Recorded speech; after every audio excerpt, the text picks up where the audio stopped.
तो अपना बुकलेट में देखो बच्चों, पहला पार्ट 1 में सेक्शन ए में काइनेटिक फ्रिक्शन है। यहाँ पे जो सवाल होंगे वो सिर्फ डायरेक्शन दिखाने का होगा कि किस पे फ्रिक्शन किधर लग रहा है। तो तुम लोगों ने पढ़ा है फ्रिक्शन क्या करेगा, रिलेटिव मोशंस को अपोज करता है, अपोज करेगा रिलेटिव मोशन को, है ना, मोशन को अपोज नहीं करता है। ये पहला लेक्चर जब पढ़ाए थे, कल वाला नहीं, उससे पहले, तो उसमें था। तो जैसे यहाँ पे E और D के बीच में अगर पूछा जाए फ्रिक्शन फोर्स किधर लगेगा, E और D के बीच में, E पे फ्रिक्शन फोर्स किधर लगेगा बच्चों, पीछे लगेगा क्या? यस सर, D के रेस्पेक्ट में E आगे जा रहा है, यस रेस्पेक्ट में E आगे जा रहा है, तो E पे पीछे लगेगा, तो D पे आगे लगेगा, है ना, E और D का कॉन्टैक्ट सरफेस में। फिर अगर मैं बात करूं CD पे, तो CD में बच्चों C का वेलोसिटी 3 मीटर पर सेकेंड है, D का 1 है, D थोड़ा स्लो चल रहा है, तो C और D में फ्रिक्शन ऐसा लगेगा कि D का वेलोसिटी बढ़ाना चाहेगा, है ना। यस सर, C के रेस्पेक्ट में D इनफैक्ट पीछे जा रहा है, तो C D पे फ्रिक्शन फोर्स आगे लगाएगा। आगे की यस सर, क्या ये सारे देख लोगे, कर लोगे ये A2? Yes sir, yes sir yes sir, बच्चों A3 में ना थोड़ा सा सवाल ऐसा दे दिया कि रोटेशन रोटेशन तो भी पढ़ाए नहीं है, लेकिन फिर भी समझ सकते हो कि ये रोटेट करता है ऐसे, तो ये पॉइंट जो है रोटेशन के कारण पीछे जाना चाह रहा है, ऐसे रोटेट कर रहा है ना, ये पॉइंट पीछे जाना चाह रहा है, तो फ्रिक्शन किधर लगेगा, आगे लगेगा। आई बात समझ में, ये ऐसे रोटेट कर रहा है ऐसे, तो ये पॉइंट का टेंडेंसी किधर है, पीछे जाने का, फ्रिक्शन आगे लगेगा। और जो तुम्हारा तो आगे की तरफ जा रहा है ना, नहीं यस सर, हाँ बता फ्रिक्शन रहा तो हूँ, पीछे लगना चाहिए ना। नहीं बता रहा हूँ, बता रहा हूँ। Yes sir. मैं स्क्रीन शॉट हटा रहा हूँ, देखना बच्चों, ये व्हील है, ये सब हम रोटेशन मोशन भी पढ़ाएंगे। एक्चुअली जो तुम्हारी कार होती है बच्चों, कार में अगर हम एक्सीलेटर दबाते हैं तो वो क्या करता है, कार में कोई ऐसा पावर नहीं है कि कार को आगे ले जाए।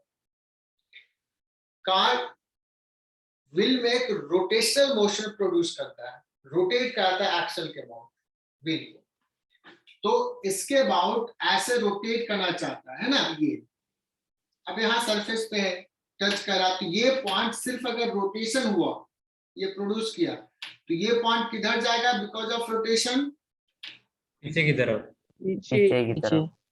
अब यहाँ पे फ्रिक्शन है बच्चों, तो फ्रिक्शन क्या करेगा, अपोज करेगा, अपोज करेगा, तो फ्रिक्शन इस पे इधर लगेगा, लगेगा कि नहीं।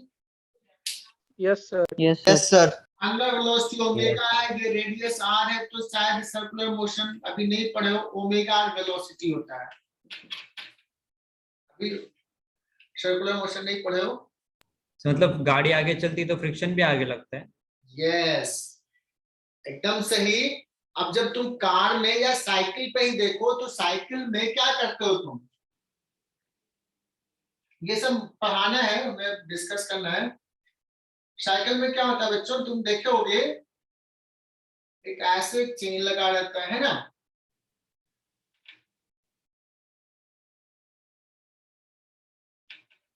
ये सीट है, ये तुम्हारा हैंडल है, देखो अच्छा सा डिजाइन बना रहा हूं, मुझे ड्राइंग नहीं आती हो तो हंसना मत, ठीक है। तो अभी क्या करते हो तुम, यहाँ पे ये पैडल होता है,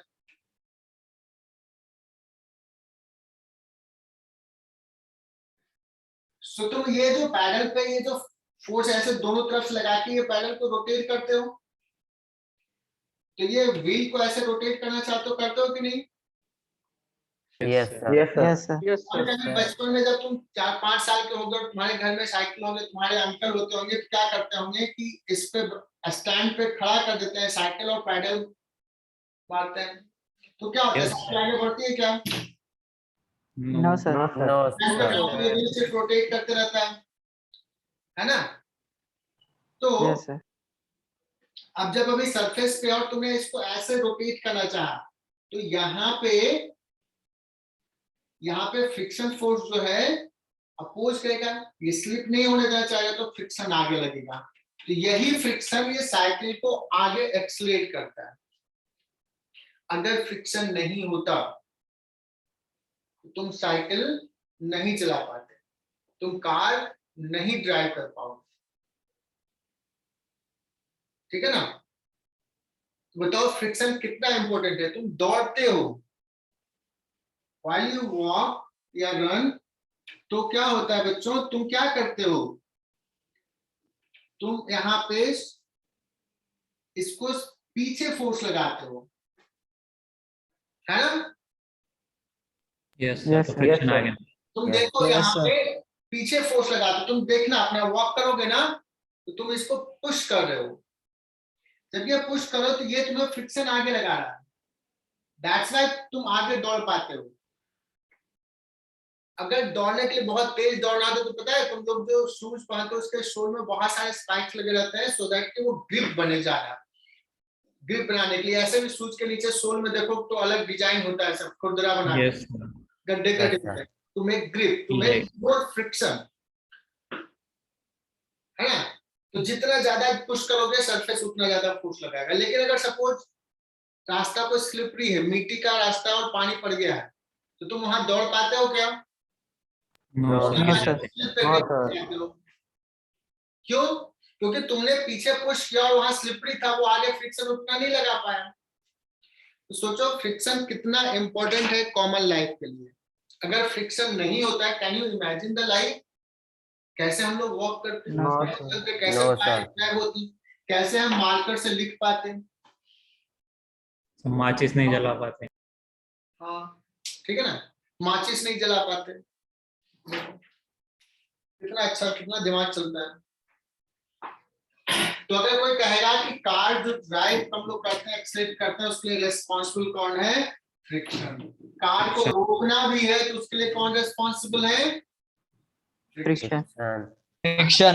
नहीं होता तो गाड़ी का ब्रेक काम करेगा क्या?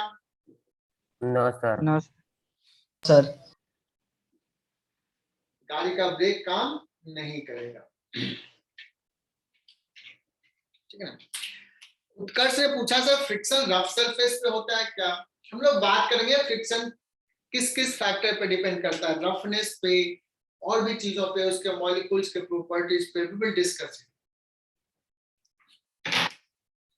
दो बहुत इसलिए लाइनर भी स्लिपरी होता है। दो बहुत स्मूथ सरफेस के बीच में, स्मूथ मतलब स्मूथ में क्या मतलब, बहुत ही प्लेन सरफेस के बीच में फ्रिक्शन हो सकता है बहुत ज्यादा हो।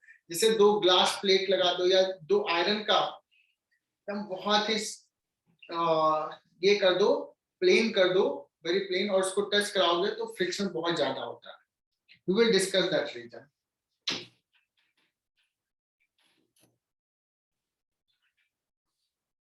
बच्चों हम लोग सवाल कर रहे थे तो आगे बढ़ते हैं।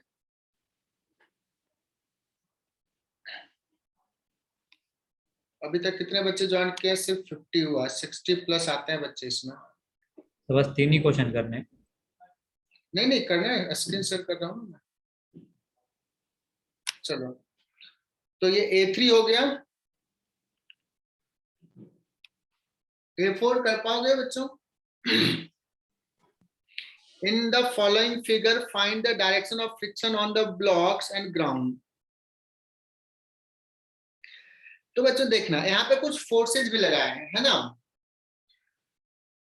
तो फोर्सेज एक्सेलरेशन प्रोड्यूस करेगा, ब्लॉक्स के एक्सेलरेशन अलग होंगे, बट जब हमें डिसाइड करना होता है फ्रिक्शन, तो अगर रिलेटिव मोशन है तो वो काइनेटिक लगेगा, और काइनेटिक लगेगा उसका सेंस होगा कि रिलेटिव स्लिपिंग को अपोज करें। तो यहाँ पे हमें ये फोर्स देखने की कोई जरूरत नहीं है, ऑलरेडी क्लियर है, ये 6 मीटर से ज्यादा, ये 3 मीटर जा रहा है, that means there is a relative slipping, that means kinetic friction लग रहा है। Is it clear? Yes, Yes, sir. sir. Yes, sir. तो इस सवाल में बहुत इजीली मैं बताऊंगा कि ए ब्लॉक पे फ्रिक्शन किधर लगेगा? इस डायरेक्शन में, 3 मीटर पर सेकेंड के डायरेक्शन में, क्योंकि इसका 6 है उसका 3 है तो इसका कम है, तो ये बी चाहेगा कि यार हमारे बराबर वेलोसिटी हो जाए। तो ए पे फ्रिक्शन लगेगा इस डायरेक्शन में, देखना एरो मेरा जो पॉइंटर है, और इसका वेलोसिटी बी का कम होना चाहेगा, 6 से कम होना चाहेगा, तो बी पे लगेगा पीछे friction. Clear? Yes, sir. Yes, sir. Yes, sir. Velocity पर हमें इधर रेफ लिमिटिंग नहीं पता ना कितना है। अभी तो सिर्फ डायरेक्शन ही पूछा जा रहा है ना, हमने ये बताया कि फ्रिक्शन कौन सा लगेगा, काइनेटिक लगेगा, है ना? अच्छा। तो और ये भी मैंने बताया कि ये जो 5 न्यूटन 7 न्यूटन दिया हुआ उसका भी यहाँ पे कोई लेना देना नहीं है, हम डायरेक्शन ऑफ फ्रिक्शन से वेलोसिटी से बता देंगे, बिकॉज वी आर श्योर कि यहाँ पे रिलेटिव स्लिपिंग हो रहा है, कैसा हो रहा है।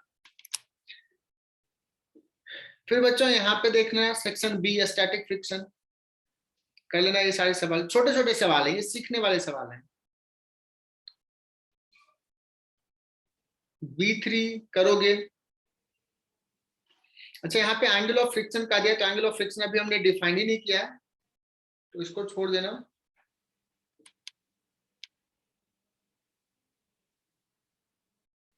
अब इस सवाल को सॉल्व करते हैं B4 को। B4 बड़ा इंपॉर्टेंट सवाल है। ओके बच्चों, तो ये लिख लेना, ये IIT का पूछा हुआ सवाल है, HC वर्मा में भी है।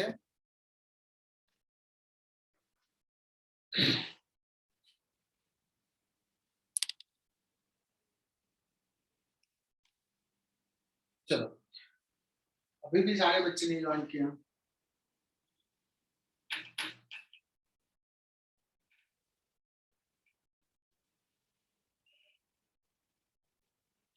पहला सवाल लेना है, इसको नोट डाउन कर लेना। आज का फर्स्ट सवाल, this is a block of mass m, एक फोर्स mg लग रहा है बच्चों, एक n लग रहा है, कोएफिशिएंट ऑफ फ्रिक्शन म्यू, और ये भी रेस्ट में है। क्या बच्चों, ये रेस्ट में है, मुझे इसको मूव कराना है, मतलब इसको जस्ट हिला देना है। तुम्हें एक चैलेंज मिला है कि जाओ इस ब्लॉक को बस थोड़ा सा मूव करा दे, तो कम से कम कितना फोर्स का रिक्वायरमेंट होगा।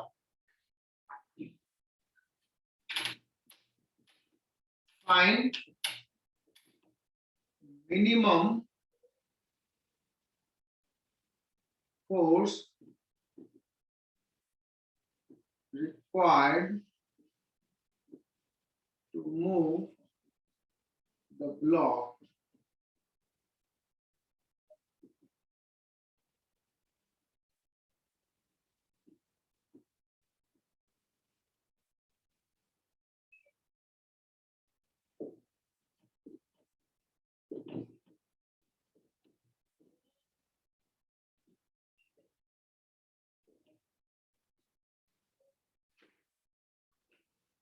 कोई कहेगा सर बहुत ही सिंपल सा, कोई बच्चा कहेगा सर मैं इधर एक फोर्स लगाऊंगा F, इसको ऐसे पुल करूंगा और इसको अगर मूव कराना है तो फ्रिक्शन इसको अपोज करेगा, और मैक्सिमम फ्रिक्शन फोर्स कितना लगेगा बच्चों, म्यू इंटू n।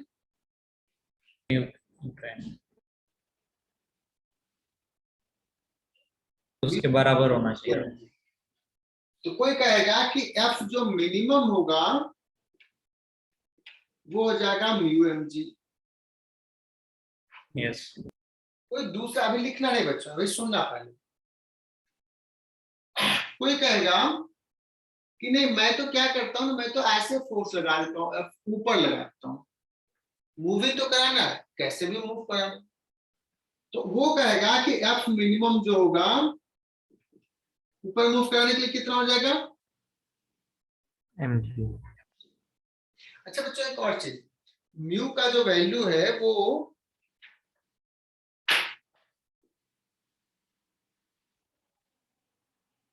क्या म्यू का वैल्यू 1 से लेस ही होगा हमेशा, या मोर देन 1 पॉसिबल है?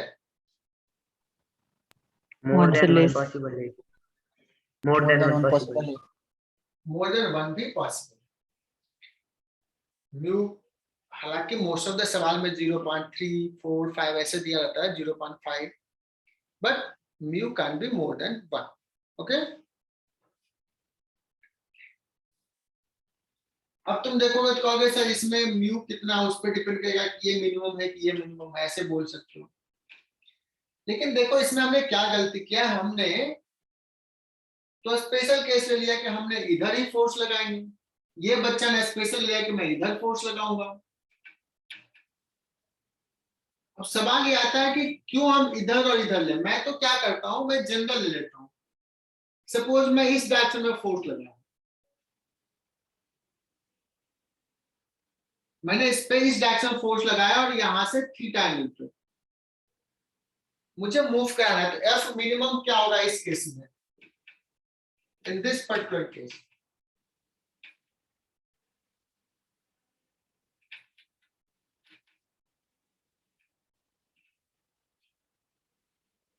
तुम कहोगे सर इसका जो एफ कॉस थीटा है वो फ्रिक्शन को बैलेंस करेगा।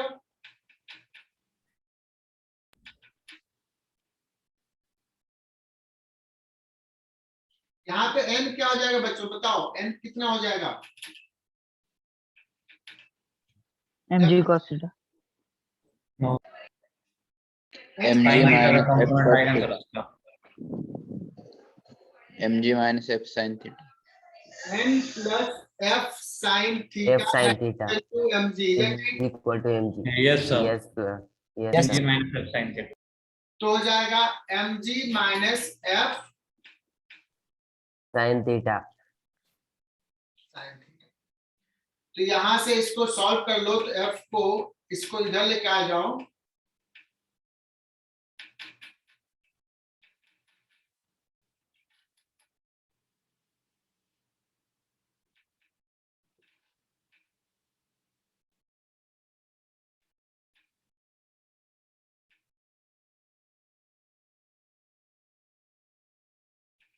तो ये हो गया F minimum to move the block if it is applied at angle theta. हो गया, अलग अलग थीटा के लिए एफ का वैल्यू अलग होगा। ठीक है, 30 डिग्री पर अगर फोर्स लगाए तो मिनिमम फोर्स कितना रिक्वायर्ड है, तो यहाँ 30 डिग्री पुट कर दोगे, 60 डिग्री पुट कर दोगे, 20 डिग्री पुट कर दोगे, जिस थीटा के लिए पूछा गया। बट हमारा सवाल क्या है, ओवरऑल मिनिमम एफ क्या होगा। तो सबसे पहले तो ये कि हमें ये डिसाइड करना है कि किस एंगल पे थीटा पे हम लगाएं फोर्स, कि वो सारे थीटा में सबसे कम फोर्स लगे। मतलब मिनिमम फोर्स जो है एफ, वो फंक्शन ऑफ थीटा है। मिनिमम फोर्स जो एफ है वो क्या है, फंक्शन ऑफ थीटा।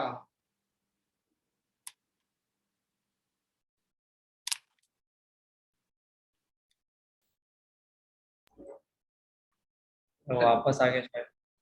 हाँ वो समझ में आ गया मुझे।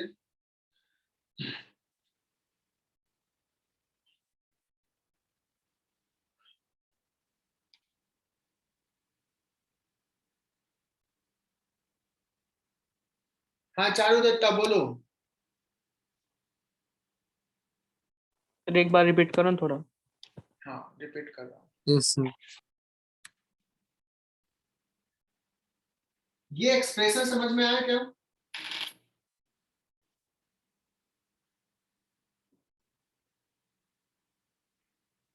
थीटा एंगल पे हमने फोर्स लगाया, इसको मूव कराना है, तो जो एफ कॉस थीटा है जस्ट म्यू एम जी के बराबर है, सॉरी म्यू एन के बराबर है ना। किसके बराबर, म्यू एन के बराबर, एन इतना लिख दिया। Just to move the block इतना फोर्स चाहिए। यहां तक समझ में आया।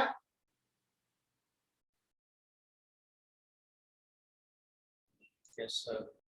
अब हम क्या करते हैं, Yes, sir. ये जो एफ मिनिमम है वो अलग अलग थीटा के लिए है।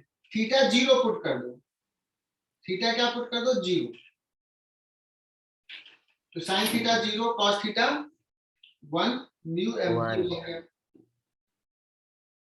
जो कि अभी देखा था कि अगर तूने इधर ही फोर्स लगाया तो कम से कम कितना फोर्स चाहिए, V1 थीटा किसी ने 90 पुट कर दिया, उसने इधर फोर्स लगाया तो मिनिमम फोर्स कितना चाहिए, थीटा 90, तो ये 0, ये 1 mg बच गया।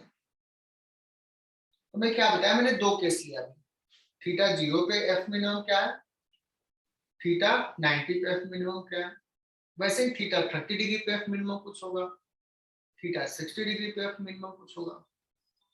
Clear? Yes sir. Yes, sir. Yes, सवाल ये आता है बच्चों कि ओवरऑल सबसे मिनिमम कौन सा है, सबसे मिनिमम कौन सा एफ होगा। जैसे एक छोटा सा एग्जांपल बताता हूँ बच्चों, मैंने एक जनरल सा एग्जांपल अभी बताया जिसका रिकॉर्डिंग नहीं किया। तो ये जो है अलग अलग थीटा पे एफ मिनिमम है, वो सारे थीटा में से सबसे मिनिमम कौन होगा, तो F is a function of theta बच्चों। मैक्सिमम के लिए D F by D theta 0, या इसको ऐसे भी कर सकते हो बच्चों, ये क्वांटिटी पे डिपेंड कर रहा है। ये कुछ फॉर्मेट तुम्हें याद आ रहा है क्या, ये फॉर्मेट, इसको जेड ले लो, Z. of a square plus b square.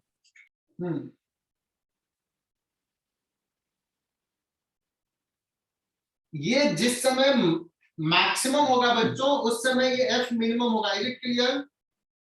Yes sir. Yes yes sir.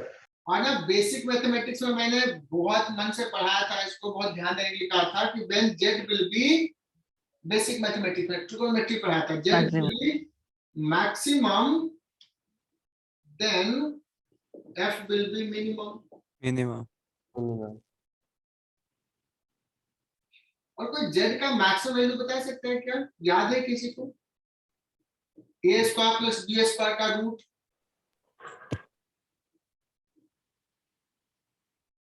याद है किसी को, y equal to Yes, sir. sin theta plus Yes, sir. cos theta, y Yes, equal to a square plus b square का root sin theta plus phi, है ना। और यहाँ पे tan फाई वो लिखते थे, tan फाई वो लिखते थे b बाई a, ये लिखते थे ना, नहीं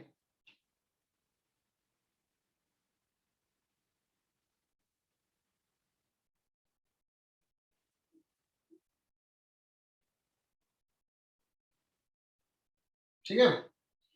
तो मैक्सिमम कब होगा, जब साइन ये हो जाएगा 1, तो y मैक्सिमम इतना होता है,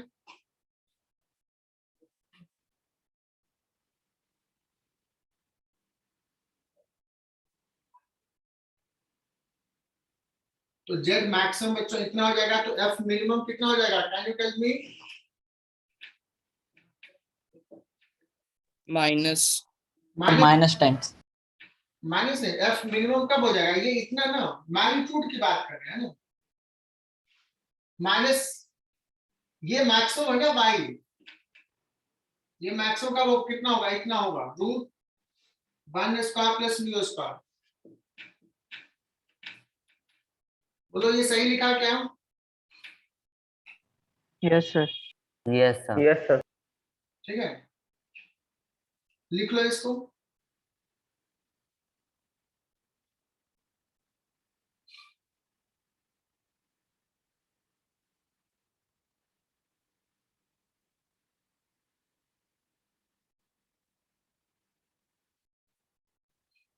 और यहाँ जब लिखते थे ना, तो ऐसे तुम्हें किसी को याद हो, a upon A square plus B square का रूट को लिखते थे cos फाई, और b upon A square plus B square को लिखते थे sin फाई, तो tan फाई हुआ था b बाई ए।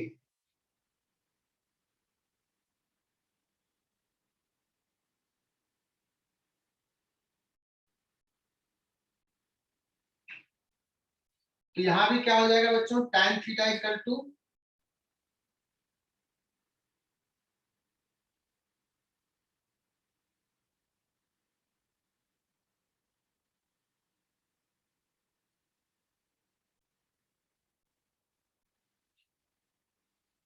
या ऐसे मतलब ये लिख लिया। आगे बढ़ते हैं। लेकिन अगर कोई पूछ दे कि मिनिमम किस थीटा पर होगा, तो या तो वैसे जाएंगे कि जिस समय साइन थीटा प्लस 5 1 हो गया, या इसी को बेहतर ऐसे भी लिख सकते हैं बच्चों, मैक्सिमम मिनिमा के लिए तुम कैलकुलस भी पढ़ चुके हो। मैक्सिमम मिनिमा के लिए कब मैक्सिमा होगा, तो Equal to 0. 0 cos Zero theta होगा का तब। जाएगा sin theta minus sin theta in fact, और plus mu cos theta, cos ना theta, इक्वल टू जब 0 हो जाएगा, है ना, तो sin theta is equal to mu cos theta. That means tan theta is equal to क्या हो जाएगा, mu. That means theta is equal to,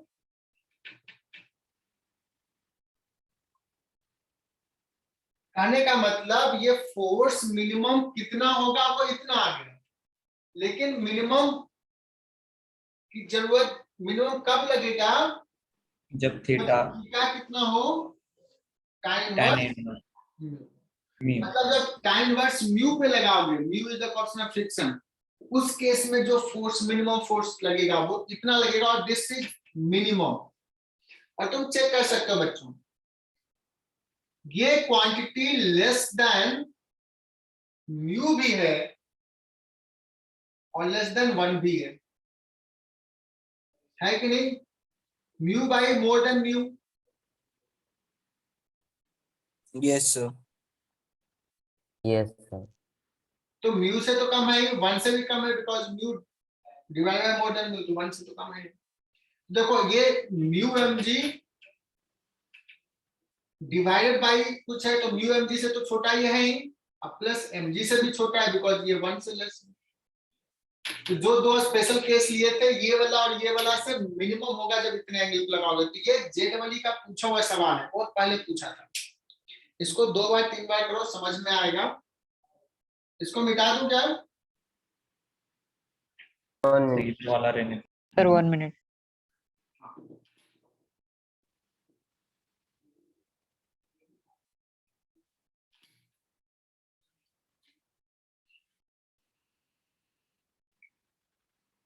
so solve problem number 1.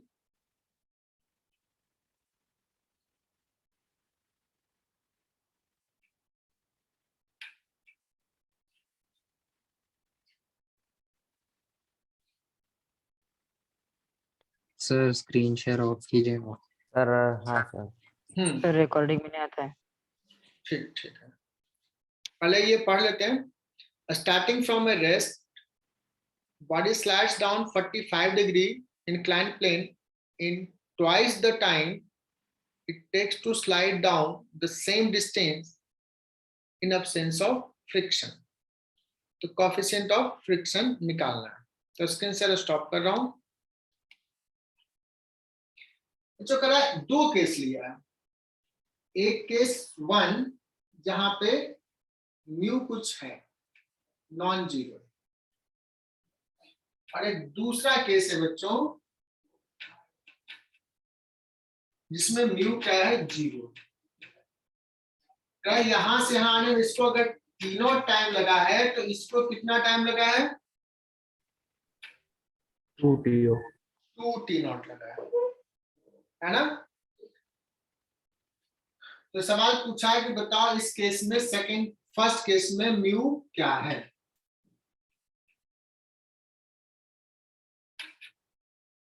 दोनों का रेशियो ले लेंगे.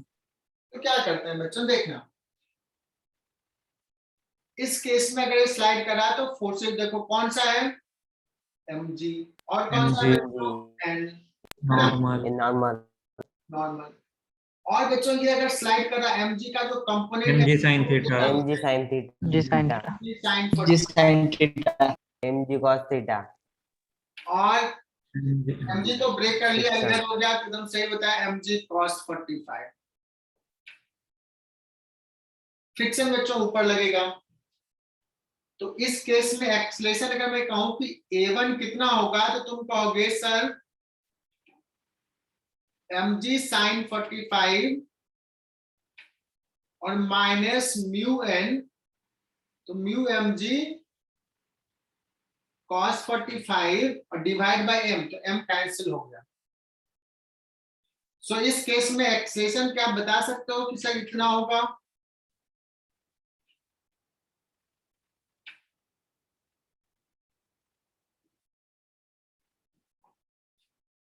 बोलो बच्चों, ये सबको clear? Yes, sir. Second case में कहा A2 कितना होगा, तो फ्रिक्शन लेस है बच्चों, तो सिर्फ mg का कंपोनेंट g sin 45। Yes. मान लो ये डिस्टेंस है s, तो पहला केस में कहोगे s equal to half a1 2 t0 का स्क्वायर। इसके लिए कहोगे s इक्वल टू हो जाएगा half a2 A2 T not का स्क्वायर। T naught square. तो ये इक्वेशन 2 और ये इक्वेशन 1 और 2 से क्या लिख लेंगे? a1 2 t0 का square that is equal to a2 t0 का स्क्वायर। और तुम ना एक ही लाइन में लिख सकते हो, मैंने इतना बड़ा करके लिखा है। हाफ जाएगा t0 स्क्वायर जाएगा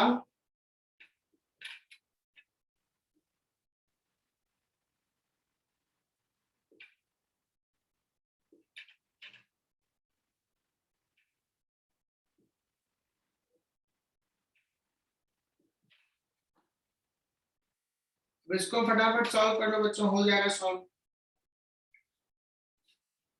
3 sin 45 that is equal to 4 mu cos 45, that means mu is equal to 3/4। बच्चों ये टफ सवाल है क्या? सो बच्चों A2 तुम लोग कहे कि हो जाएगा क्योंकि it is moving horizontally, so friction kinetic लगेगा, नेट फोर्स लिख लो, सॉल्व हो जाएगा। नेट फोर्स कितना हो जाएगा बच्चों? F cos थीटा आगे यस सर। और पीछे हो जाएगा फ्रिक्शन जो कि mu into mu N into होगा, N. Mu into N, mu mg नहीं, और n कितना होगा म्यू आपने इंटू सोच लिया। सिमिलरली A3 कर लोगे, Yes, sir. Yes, sir. 4 kg Yes, sir. का 2 ब्लॉक है बच्चों, फ्रिक्शन कोएफिशिएंट कैसा है? 0.25। तो एक्सेलेरेशन निकालना है बच्चों, ठीक है ना? तो ये दोनों को सिस्टम ले लो, तो friction force F1 plus F2 लिख लोगे, M1 प्लस M2 दो, M1 प्लस M2 का एक मास कंसीडर कर सकते हो। और जब एक्सेलेरेशन निकल जाएगा तो फिर M1 को या सिर्फ M2 को कंसीडर करोगे तो टेंशन निकल जाएगा। ओके, तो मैं आगे बढ़ रहा हूं, ये हो जाना चाहिए A3। Static friction B1 B2 ये सब करोगे। Let's talk about B3। B3 solve करते हैं।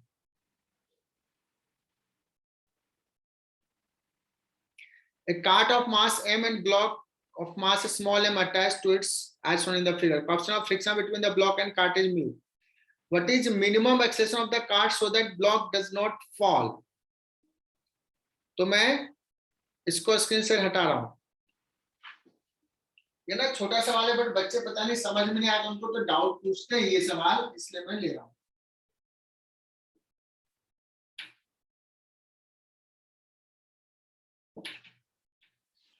बच्चों अगर ऐसे छोड़ दोगे तो ये क्या हो जाएगा? नीचे गिर जाएगा, है ना? mg लग रहा है, बस छोड़ दिया तो। लेकिन कह रहा है कि इसमें हम फोर्स लगा के क्या कर रहे हैं, इसको एक्सेशन दे रहे हैं A0। समझना है इसको, इसको कुछ एक्सेशन दे रहा है। जब बच्चों इसको एक्सेशन देंगे तो यहाँ पे कुछ नॉर्मल रिएक्शन होगा क्या?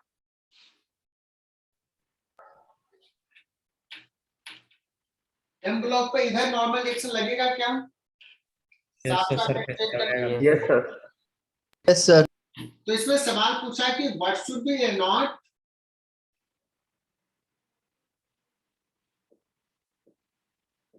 Minimum A0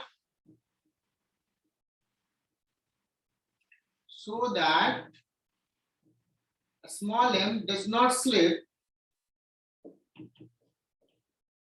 with respect to the cart m. तो बच्चों अगर स्लिप नहीं कर रहा मतलब इस mg को बैलेंस करने के लिए फ्रिक्शन फोर्स ऊपर लगेगा। Yes sir. फ्रिक्शन ही बैलेंस कर रहा होगा और स्लिप नहीं कर रहा है, not slipping, this implies F जो होगा वो किसके बराबर हो जाएगा बच्चों? mg जी के बराबर। लेकिन कहा है कि इसका एक्सेशन मिनिमम क्या? जब मिनिमम की बात करें तो फ्रिक्शन अपना मैक्सिमम लगा रहा होगा, लिमिटिंग लग रहा होगा। दैट मीन्स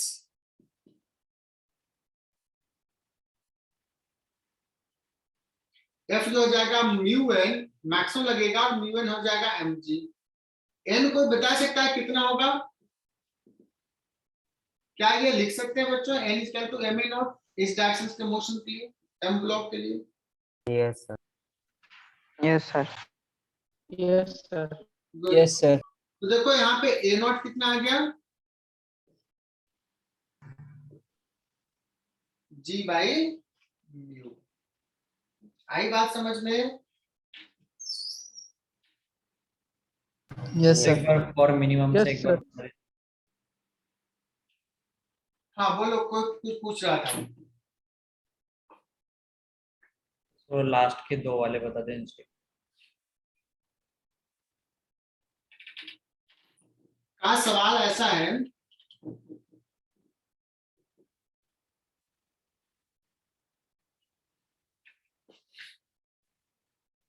कि कम से कम कितना ए नॉट दे कितना गिरे, तो फ्रिक्शन फोर्स का मैक्सिमम हेल्प लेंगे ना।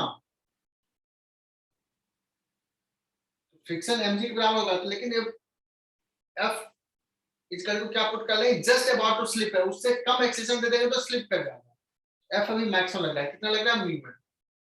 और n कितना हो जाएगा इस ब्लॉक का एबिडी? ये तो ए नॉट से जा रहा है ना, इसका एक्सेशन इधर ए नॉट है, तो n इसका तो क्या हो जाएगा? एक ही फोर्स है m a नॉट, n का value m a not put कर दिया। तो इस कार्ड को मिनिमम इतना एक्सेशन देना होगा। अब यही सवाल मुझे टेस्ट में पूछ रहा है, मैंने ये पढ़ा दिया, मैं कहूंगा कि what is the F minimum so that it does not slip. F minimum पूछ दिया, कितना फोर्स तुम्हें लगाना पड़ेगा?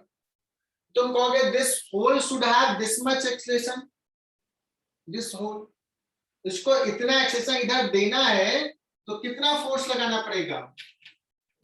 दोनों का mass, total mass into a naught, that is equal to capital M plus small m into g by mu. Is it clear? yes sir Yes, sir. चलो बच्चों, तो ये भी सॉल्व कर लिया और दूसरे कंसेप्ट भी सीख लिए। ये फिफ्थ तुम्हें करना, fifth sixth write down, this is your homework. In fact और तो करना ही आगे, ये हो जाना चाहिए आज। Yes, sir. yes sir Yes, sir. ठीक है, चलो ये सेवंथ कॉमन डाउट होता है तो सेवंथ भी कर लेगा। तो सेवंथ करते हैं थोड़ी देर में। सो सिलेबस में आगे बढ़ाता हूं।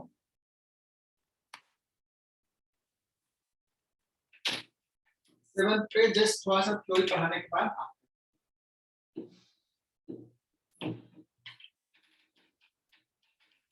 अभी 2 ब्लॉक सिस्टम नहीं लिया है मैंने, 2 ब्लॉक वाला ले लेता हूं। No, sir.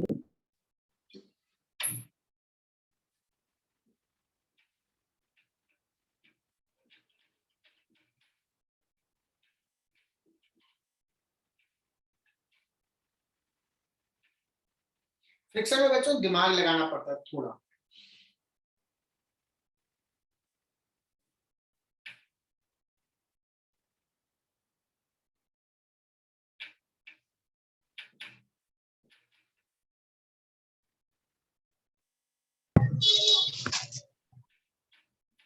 सिर्फ 2 ब्लॉक पे इतने सारे सवाल लेंगे कि 1 लेक्चर 2 लेक्चर्स तक जा सकता है ना। तुम लोग कंसेप्ट समझने की कोशिश करना। अभी बच्चों ये जो है ये सरफेस फ्रिक्शन लेस और ये सरफेस कुछ है म्यू नॉट है इसके बीच में, या म्यू ही लिख देता हूँ म्यू नॉट, यहाँ पे म्यू जी है।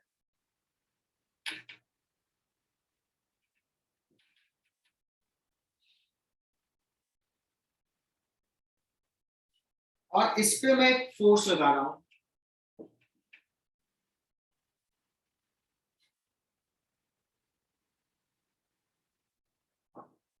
क्या होगा बच्चों इस पे जैसे ही फोर्स लगा this block will move in this direction. Yes, sir. Yes, sir. अब Yes, sir. ऐसे तो थोड़ा सा भी फोर्स लगा तो ये आगे जाएगा बच्चों, तो इसको भी आगे ले जाएगा। ठीक है, सवाल ये होता है find maximum value of F so that the two block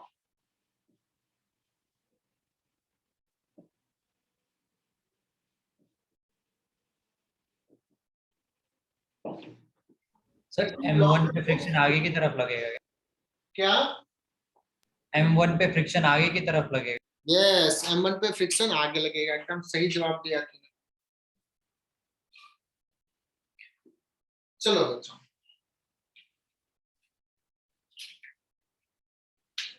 तो यहां देखना हमें अगर पूछा जाए किसी ब्लॉक के एक्सेलेरेशन पे लिमिटेशन है तो किस ब्लॉक के एक्सेलेरेशन पे लिमिटेशन होगा? M1.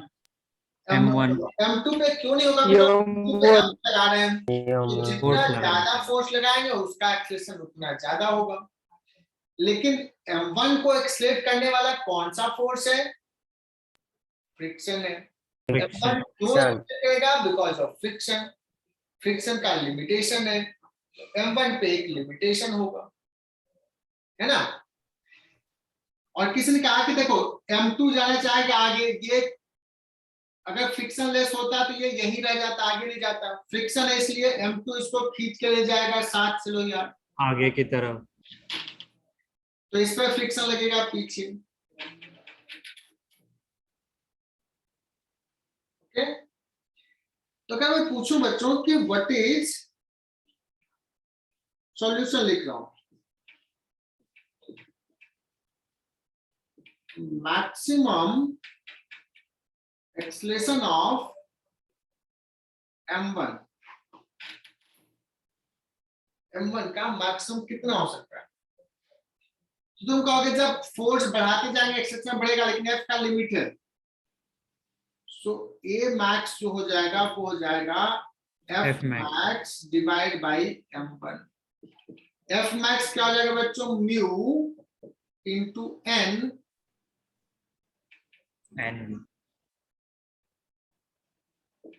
इसमें केस में कितना है बच्चों?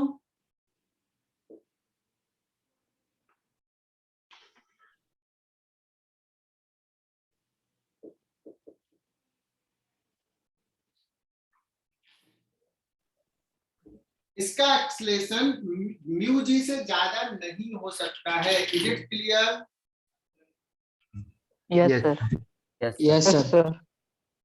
अब करना है सिस्टम को साथ साथ मूव करना है, तो सिस्टम का मैक्सिमम एक्सेलरेशन कितना होगा to move together?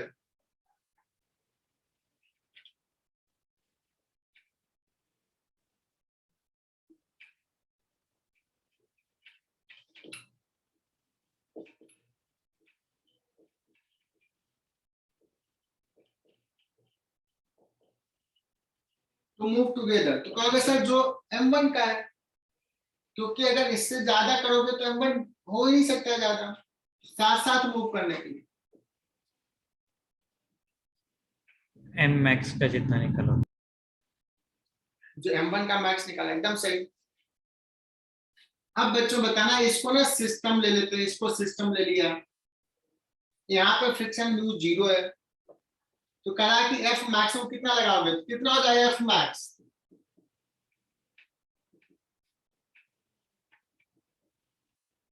m1 plus m2 into acceleration of maximum of the system.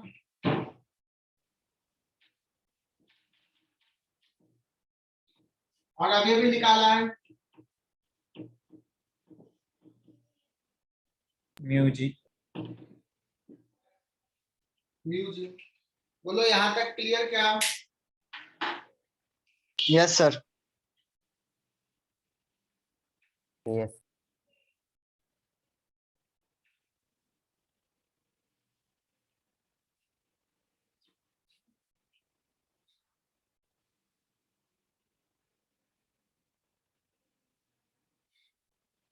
चलो बच्चों आगे बढ़ते हैं। इसी सवाल को थोड़ा चेंज कर लेते हैं। ये क्वेश्चन नंबर 1 हो गया, केस 1। इस बार तुम्हारा रियल दिमाग तुम्हें लगाना पड़ेगा। देखते हैं कितने बच्चे अपने दिमाग का यूज करते हैं।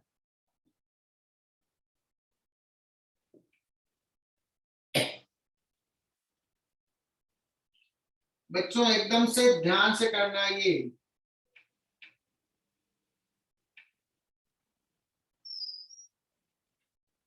इस बार फोर्स मैंने लगा दिया इस पे,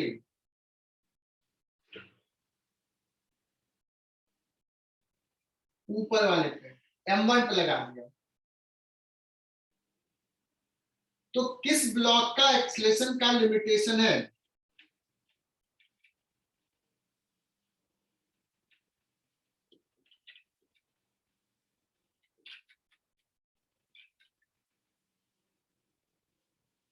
M1. जो तुम लोग खुद से करोगे। सर M1 का।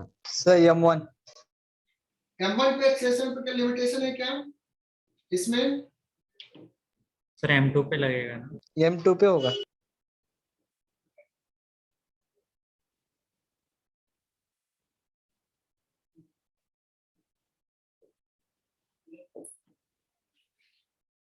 बच्चों m1 पे तो फोर्स लगा रहे हैं, तो जितना ज्यादा फोर्स लगाएंगे उतना ज्यादा एक्सीलरेशन होगा। m2 को कौन मूव करा रहा है? फ्रिक्शन। M1 Friction. m1 का फ्रिक्शन, Yes, sir. m2 पे फ्रिक्शन आगे लगेगा M1 पे पीछे। और m1 पे पीछे लगेगा। m2 को एक्सीलरेट कौन करा रहा है? फ्रिक्शन। m2 के ब्लॉक का एक्सीलरेशन पे लिमिटेशन होगा। बच्चों ये सॉल्व करो, कितना आंसर होगा देखते हैं। तुम लोग सॉल्व करोगे। Try. I am giving you 1 minute time to solve it. Yes, sir. देखते हैं बच्चों इस सवाल में तुम लोगों ने क्या सॉल्व किया है। ठीक है,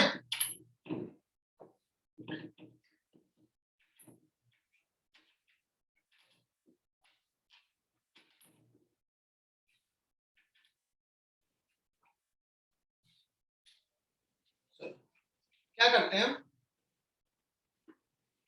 इसमें? तुमने कहा सर m2 के एक्सीलरेशन पे लिमिटेशन है, तो हमें निकालना है what is the maximum acceleration of m2।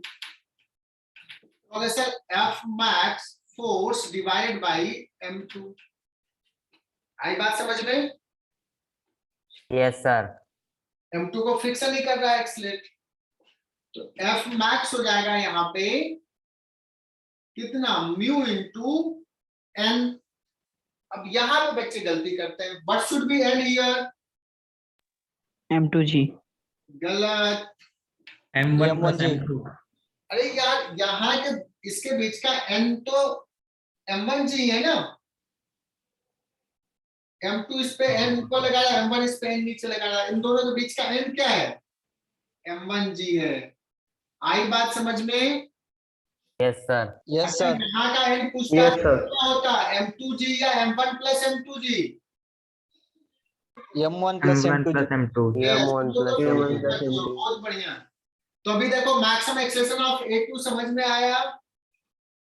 Yes, sir. Yes, sir. Yes, sir. So this will be the maximum acceleration of the system to move together.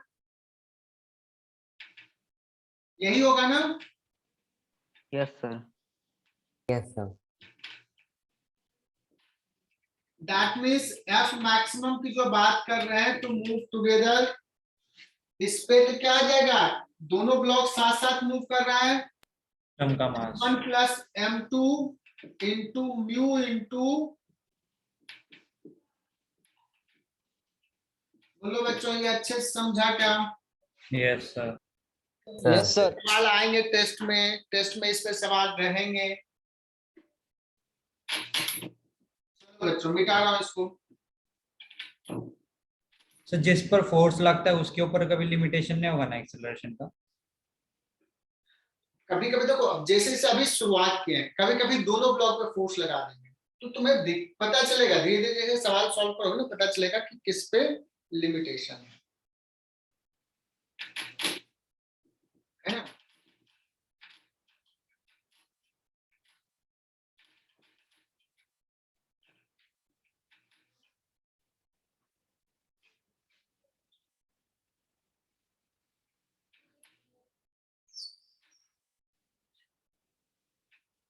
Friction जो है थोड़ा सोचने वाला है, एकदम रेडीमेड फॉर्मूला हमेशा नहीं होगा। बच्चों दो ब्लॉक का ही सिस्टम ले रहे हैं, ठीक है ना।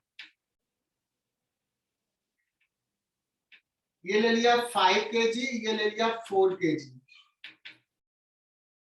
और यहाँ का म्यू दे दिया है 0.4, यहाँ का म्यू दे दिया है μ1 0.3।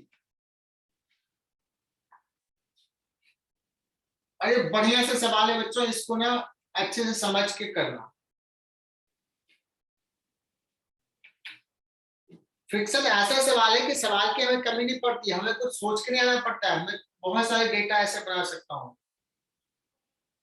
बहुत सारे सवाल ले सकते हैं। अब मैं सपोज यहाँ पे एक फ्रिक्शन लगा दिया, फोर्स लगा दिया इस पे, तुम्हें एक सवाल समझ में आ गया ना फ्रिक्शन का, मतलब कंसेप्ट क्लियर हो जाएगा, और तो फिर कोई भी सवाल हो तुम अपने दिमाग को लगा ही सकते। F is equal to, let's कितना दे दो, 10 न्यूटन दे देता हूं। एक काम करता हूं, इसका भी टेबल बना लेता हूं। अच्छा बना लूं ऐसा क्या?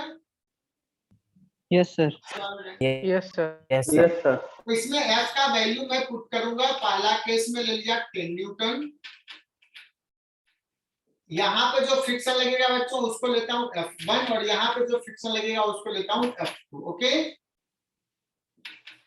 5 और सरफेस के बीच का फ्रिक्शन को F1, 4 और 5 के बीच के फ्रिक्शन को F2,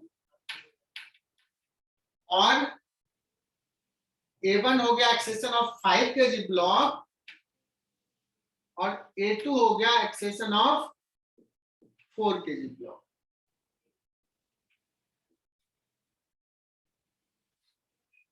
देखते हैं बच्चों, देखो एक ही सवाल में कितने सारे सवाल बन सकते हैं। कैपिटल F का वैल्यू ले लिया 10 न्यूटन। पहले तो ये बताओ बच्चों कि क्या ये ब्लॉक स्लाइड करेगा? सॉल्यूशन में स्टार्ट कैसे करेंगे, ये सवाल दे दिया है, तो हमें सबसे पहले तो निकालना होगा कि यहाँ पे मैक्सिमम फ्रिक्शन फोर्स कितना है ना। पहला ये कैलकुलेट करेंगे F1 मैक्स, और कुछ बच्चों से मैं पूछूंगा, Shanuja are you there?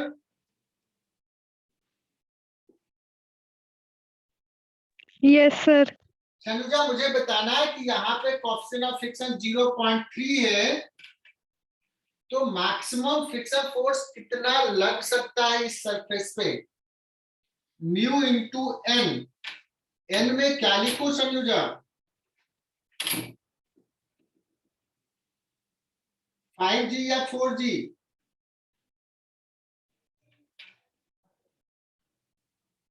5G। 5G पक्का, कंफर्म? चलो एक और ऑप्शन देता हूँ, 5G, 4G या 9G? 9G लगेगा। 9G sir 9G। 9G।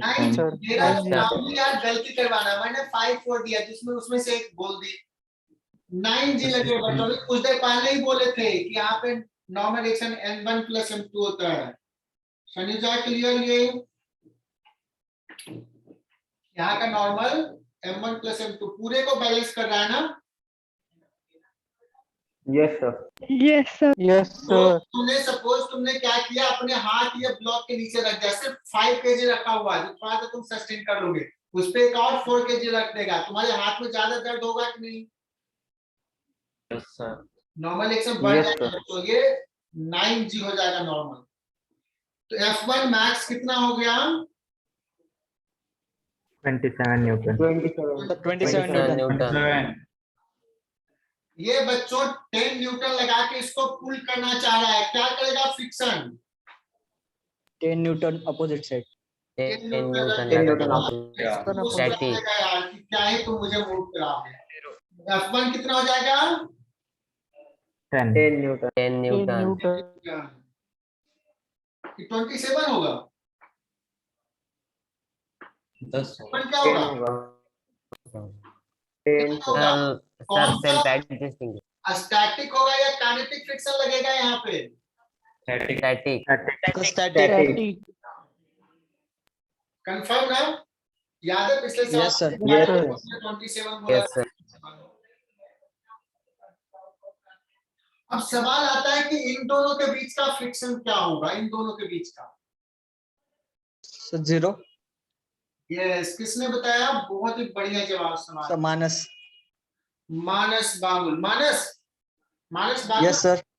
Yes, तू क्लास कम करता है यार। नहीं सर, हम इधर थोड़ा नेटवर्क इशू का प्रॉब्लम रहता है।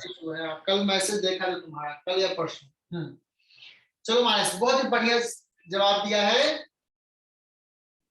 इसके बीच में फ्रिक्शन क्यों 0 लगेगा? देखो, फ्रिक्शन तो तब लगेगा ना बच्चों जब उसमें रिलेटिव स्लिपिंग का टेंडेंसी हो,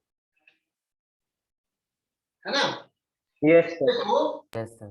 ये 5 kg तो हिलेगा भी नहीं, क्योंकि 10 kg तो इसको मूव ही नहीं करा, 10 न्यूटन तो मूव ही नहीं करा पाएगा, है ना? तो ये मूव ही नहीं करेगा। इसमें जब मूवमेंट होगा तभी इन दोनों के बीच में फ्रिक्शन का आएगा टेंडेंसी। और जब भी फ्रिक्शन निकालना हो ना, स्पेशली डायरेक्शन ऑफ फ्रिक्शन, तो मैं आगे बताऊंगा कि उन दोनों सरफेस को मान लो कि स्मूथ सरफेस। जैसे मुझे यहां पता करना है कि फ्रिक्शन का डायरेक्शन क्या होगा, तो क्या मान लेंगे बच्चों? वो सरफेस कैसा है? Smooth. Smooth friction less surface है। उसके बाद देखो कि मोशन कैसा हो रहा है, रिलेटिव मोशन कैसा है। देन लुक कि किस टाइप का रिलेटिव मोशन, और जिस टाइप का होगा फ्रिक्शन ऐसे लगेगा कि उस मोशन को अपोज करेगा, रिलेटिव मोशन नहीं होने देना चाहिए। सो अभी बताओ, इसको अगर फ्रिक्शन लेस भी मान लिया तो ये मूव करेगा क्या? नहीं करेगा। तो इन दोनों के बीच कुछ नहीं, इसलिए फ्रिक्शन F2 0। सारे बच्चे Zero. Confirm? Yes. Yes, sir. Yes, sir. A1 0 A2 0, ये तो समझाने की जरूरत ही नहीं है बच्चों। दूसरा सवाल लेते हैं। F इक्वल टू ले लेते हैं 25 न्यूटन। बताओ फ्रिक्शन कितना होगा? F1 25. 25 25 0 Newton. 27 तक लग सकता है। 25 0 0 0 0 0. थर्ड केस ये ले लिया बच्चों, लेट्स की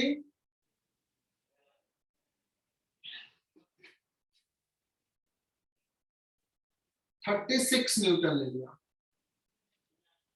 कितना ले लिया बच्चों? 36 न्यूटन। तो बता सकते हो कि F1 क्या होगा? 27. 27 Newton. ये जो लगेगा वो काइनेटिक लगेगा, स्टैटिक लगेगा? Kinetic लगेगा. Kinetic. काइनेटिक। काइनेटिक बच्चों, यहाँ स्लिप कर जाएगा ना, रिलेटिव स्लिपिंग हो जाएगा। अब बच्चों सवाल आता है कि इन दोनों के बीच में फ्रिक्शन क्या होगा? अब तो मुझे पता चल गया कि मूव करेगा। इन दोनों के बीच का फ्रिक्शन मुझे निकालना है। क्या 0 होगा क्या फ्रिक्शन, या non zero? No, sir. No, sir. क्योंकि आगे जाएगा तो इसके बीच में रिलेटिव स्लिपिंग हो जाएगा, तो ये फ्रिक्शन कहेगा नहीं हो, तो साथ साथ मूव करेगा। तो बच्चों थर्ड केस के लिए मैं क्या सोच रहा हूं कि लेट, मान लेता हूं लेट द टू ब्लॉक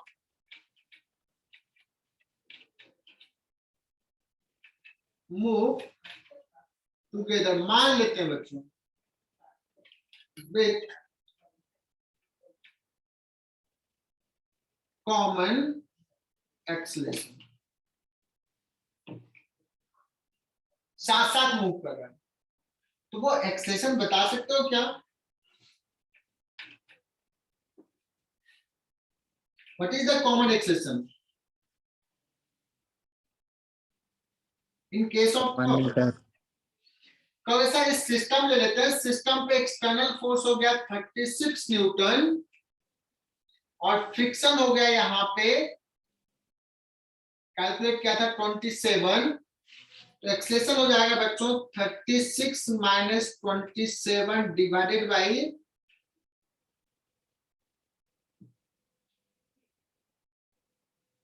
कितना, 5 या 9? 9 9 सिस्टम 9 सिस्टम पे फोर्स लिखा ना, तो इन दोनों का फ्रिक्शन फोर्स कहाँ लिखा है?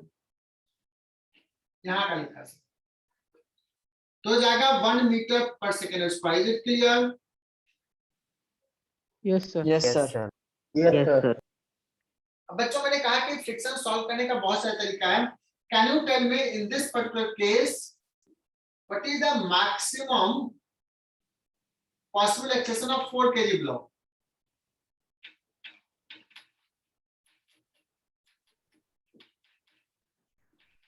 मीटर पर सेकंड स्क्वायर। यस, बहुत 4 बढ़िया, मीटर। बहुत बढ़िया जवाब दिया।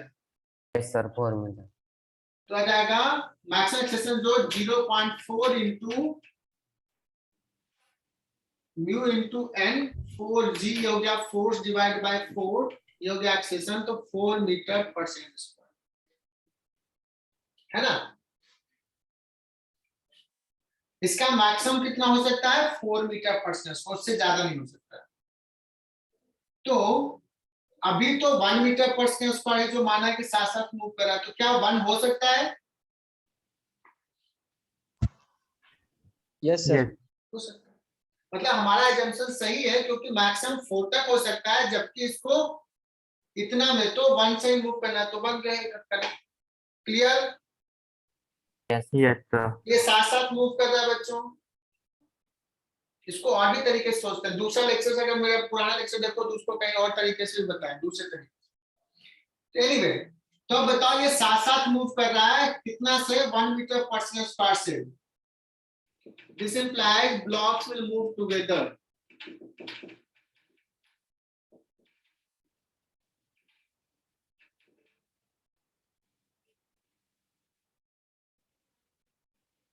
तो A1 यहाँ पे A1 हो जाएगा बच्चों 1 और A2 भी हो जाएगा 1। Is it clear? Yes sir yes sir F2 कितना हो जाएगा? तो ये बच्चों इसको फ्रिक्शन ही तो मूव करा रहा है। F2 हो जाएगा 4 kg into acceleration, that means 4 Newton, है ना? सही? yes sir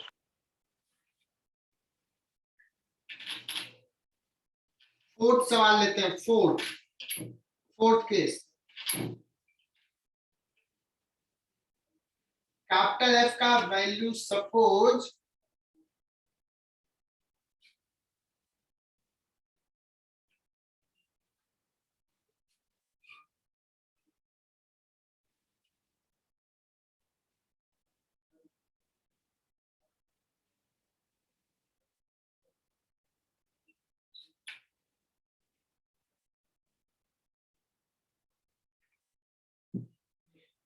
सेवेंटी न्यूटन लगा दिया बच्चों।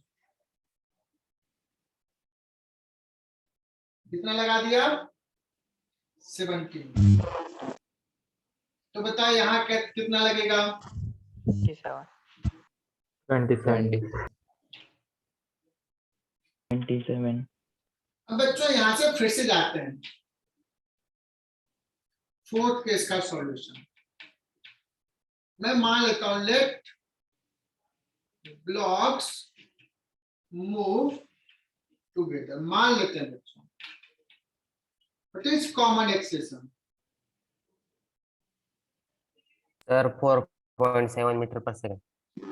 4.7 कॉमन एक्सेलेरेशन का हो गया सर, सिस्टम पे 70 न्यूटन का फोर्स है, 27 का पीछे है, 70 माइनस 27 डिवाइड बाय 9 है ना, कितना हो जाएगा बच्चों?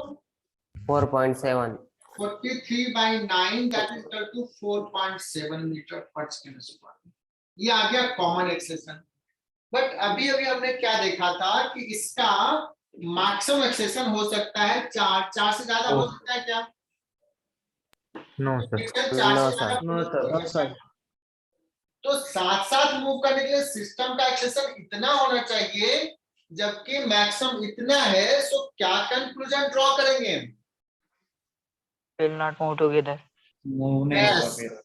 Yes Yes, sir, do not move blocks will not move together. Together. blocks. This implies block will not move together. मतलब छोटा ब्लॉक गिर जाएगा ना फिर। This implies हमारा assumption गलत हो गया, साथ साथ जो माना था वो पॉसिबल नहीं है। This implies relative slipping will be there. Decide कर लिया?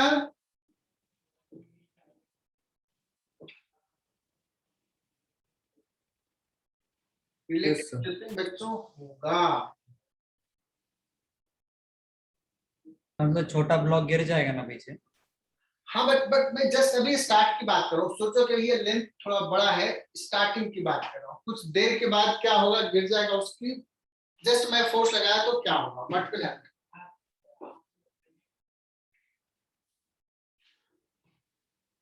ओके,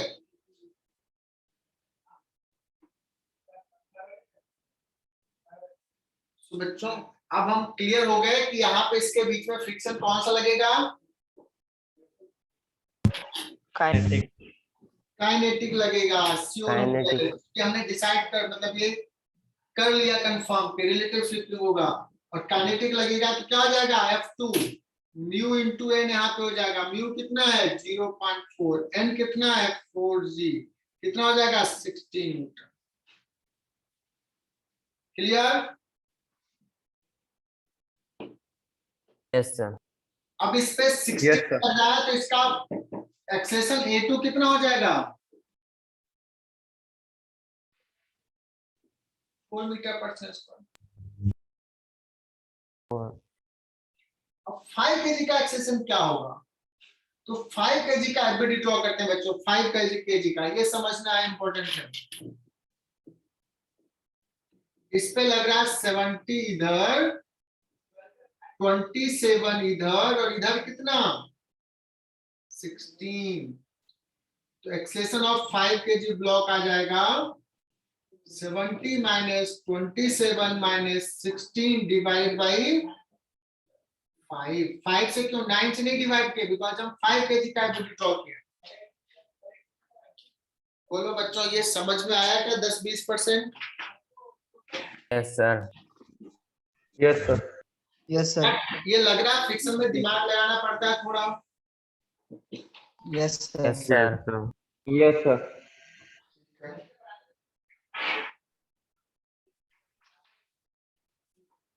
मिटा दो इसको, अच्छे से नोट्स लिखना।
चलो बच्चों, एक सवाल है, देखो बच्चे कितने, अरे यार टाइम हो गया क्या?